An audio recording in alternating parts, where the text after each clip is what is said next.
আসসালামু আলাইকুম বন্ধুরা, সবাইকে আমার চ্যানেলে স্বাগতম। তো আজকে আপনাদের জন্য ঈদের পর আরেকটি ভিডিও নিয়ে আসলাম। তো এটা আপনাদের জন্য খুব গুরুত্বপূর্ণ। আমাকে বাহিরের একজন ভাই বলেছেন যে আমি শারীরিক ঝিনঝিন করে শরীর উইকনেস আসে, দুর্বল হয়ে যায় এবং সেক্সুয়াল টেন্ডেন্সি সমস্যা হয়েছে এবং বীর্য কারো হয় না, বীর্য পাতলা গেছে। একবার 3-4বার সেক্স করার পর শরীর অনেক বেশি উইকনেস হয়ে যায়। পূর্বে অথবা আরেকটি ভিডিওর ব্যাপারে আমি হয়তো আপনাদেরকে বলবো, যেটার মাধ্যমে আপনারা জানছেন অলরেডি অথবা জানবেন এরকম যে ওটার মাধ্যমেও কিন্তু উইকনেস কমবে এবং ওটার মাধ্যমেও সেক্সুয়াল সমস্যাগুলো দূর হবে। তো এখন আমি আপাতত আপনাদেরকে এটার কথা বলি। এটার মধ্যে হচ্ছে এটার মধ্যে অনেকগুলো প্রোডাক্ট আছে, যে প্রোডাক্টগুলো আপনারা হয়তো অনেকে চিনেন, অনেকে হয়তো চিনেন না।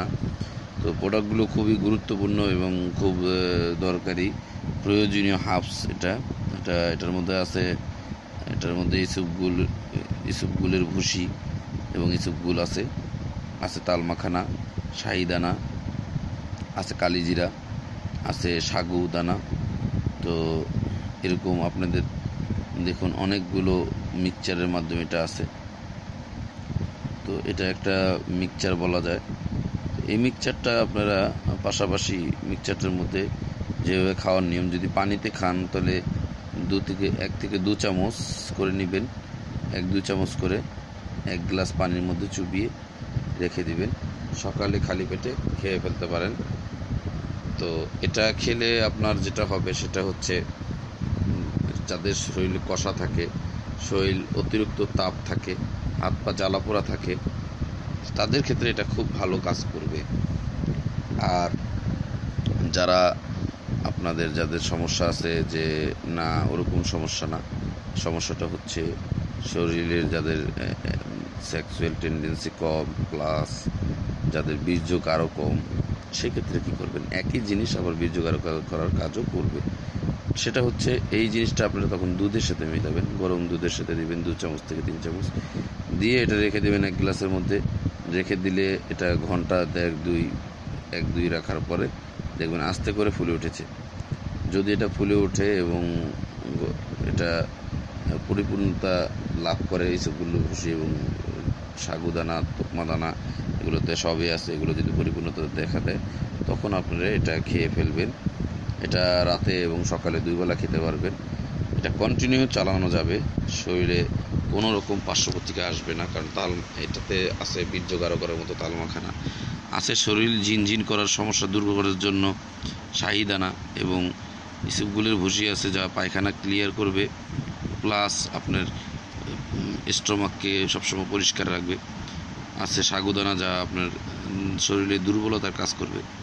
তো এই ধরনের জিনিসগুলো আপনি যদি কন্টিনিউ খান, এটা তো জানেনই যে কন্টিনিউ একটা জিনিস খেলে তার একটা ক্রিয়া অবশ্যই আসে।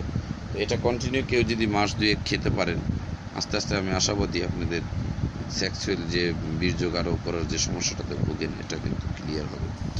আর আমি অলরেডি বলেছি আপনাদেরকে, হালুয়ার কথাও বলেছি, হালুয়া আপনারা বানিয়ে দেখিয়েছি আমি, ওটাও কিন্তু আপনাদের জন্য খুব উপকারী হবে। তো এটা যাদের পাওয়া যায় না, যারা পাবেন না, এটা আস্তে আস্তে কাজ করবে, ধৈর্য ধরে খেতে হবে। তো এইটা ব্যবহার করেন। আর বিদেশে যাদের অন্য কোনো টিপসের সুযোগ নেই, এই টিপসটা ব্যবহার করতে পারেন। তো এটা খুবই গুরুত্বপূর্ণ একটি টিপস। আর এটার মধ্যে এটা আপনারা কীভাবে মিক্সচারগুলো করবেন, আমি এটাও অনেকে প্রশ্ন করতে পারেন যে এটাতে কতটুকু কোনটা দেবো। তো আপনারা সবগুলো 100 গ্রাম করে নিয়ে মিক্সচার করতে পারেন, অথবা 50 গ্রাম করে সবগুলো কিনতে পারেন, কিনে একসাথে একই পরিমাণ সবগুলো মিক্সচার করবেন। কোনোটা বেশি কোনোটা কম দরকার নেই। যদি একটি ক্ষেত্রে কম বেশি করা যেতে পারে, সেটা হচ্ছে দেখা যাচ্ছে কোনো রোগীর কোষ্ঠকাঠিন্য রোগটা একটু বেশি, এই জন্য কোষ্ঠকাঠিন্যের জন্য ক্ষয় রোগ হয়। তো সেক্ষেত্রে ইসুপগুলের ভুসিটা এবং তো ইসুপগুলটা একটু বাড়িয়ে দিতে পারেন দুধের সাথে। আর যদি দেখা যাচ্ছে যে তার বীর্য গাঢ় কম হয়, সেক্ষেত্রে তালমাখানা বাড়িয়ে দিবেন, তো বীর্যটা গাঢ় হয়ে যাবে। আর আরেকটা যে বেশি হয়, যাদের দুর্বলতা কম, সাগুদানা বাড়িয়ে দিলে দুর্বলতা কিন্তু ক্লিয়ার হবে, শাহিদানাও বাড়িয়ে দিতে পারেন। তো এরকম কালিজিরা যদি যাদের অকাল বাধ্যকতা এসে পড়েছে, কালিজিরাটা দিবেন। তো কালিজিরাটা সবগুলো হচ্ছে তুলনামূলক একটু কম দেওয়ার চেষ্টা করবেন। পারলে সবগুলো 100 গ্রাম হলেও এই কালিজিরা দিবেন 50 গ্রাম, কারণ কালিজিরাতে আছে খুব শক্তিশালী অ্যান্টিঅক্সিডেন্ট এবং অন্যান্য উপাদান আছে, যা বিশেষ করে হাইপার অ্যাসিডিটিও কিন্তু তৈরি করে। গ্যাস্ট্রিক বেশি থাকলে সেক্ষেত্রে ক্ষতিও আসতে পারে। এই জন্য কালিজিরাটার পরিমাণ কমিয়ে দিবেন, রেজাল্ট কনফার্ম এসে পড়বে। তো বন্ধুরা, অবশ্যই আমার চ্যানেলের সাথে থাকবেন, আমার চ্যানেলটিকে শেয়ার করবেন, লাইক দিবেন, সাবস্ক্রাইব করবেন। আর সাবস্ক্রাইব করার কথা একবারেই ভুলবেন না। আর চ্যানেলের সাথে থাকবেন, আমি আপনাদের জন্য নতুন নতুন সব ভিডিও আনবো, যেগুলো আপনারা হয়তো ইউটিউব থেকে জানতে পারবেন না। তো ধন্যবাদ বন্ধুরা, আপনারা সবাই আমার পরবর্তী ভিডিওর জন্য অবশ্যই আমার চ্যানেলটিকে সাবস্ক্রাইব করে নিন, শেয়ার লাইক করুন।